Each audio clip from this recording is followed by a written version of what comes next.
Ombudsman staff handed out free anniversary booklets outlining the office's history, together with a special postage stamp to mark 20 years since opening on the Rock.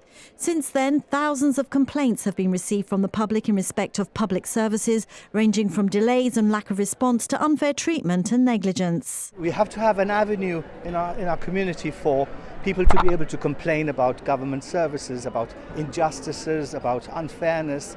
And if any government department treats someone badly, you can't get the person to go to court. It's not an avenue that's available to many people.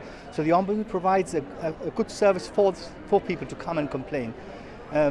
So it actually improves administrative justice in the community.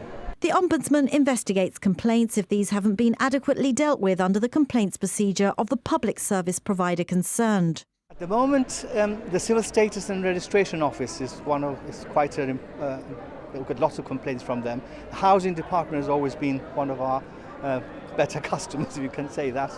But really, the Civil Status and Registration Office, because of Brexit, actually, people want their documentation done quickly. The people who have applied for British citizenship or people who have applied for visas, they want those to be done quickly. And invariably, they're not done quickly. People are not treated properly. They don't get the replies that they deserve. They come to us, and we obviously help the people, but also recommend that the systems are changed in order to prevent maladministration of this type to carry on, basically. In its annual report, the Ombudsman called for a formal mechanism to be put in place, compelling public administrations to act on its recommendations, which the office says doesn't always happen. Well, really, Ombudsmen throughout Europe and throughout the world, they don't have the powers to enforce their recommendations. What we have is the power to write a recommendation or write a report, and then it goes to Parliament. And it's really up to parliamentarians to say, look, this is what the Ombudsman has said, why hasn't this been done? So we in our report put out our recommendations. Invariably, government departments follow them. But when they don't, the avenue is for Parliament to act on it, and we highlight it to people. We don't want it in legislation, because that's not really the right way to do things.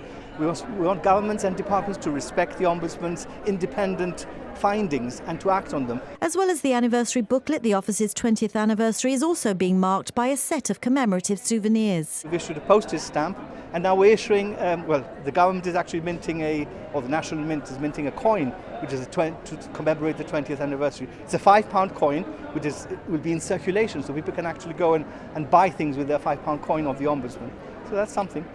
The booklet includes a complaint form which can be collected from the Ombudsman's office at 10 Governors Lane, whilst the latest annual report can be downloaded online at ombudsman.org.gi.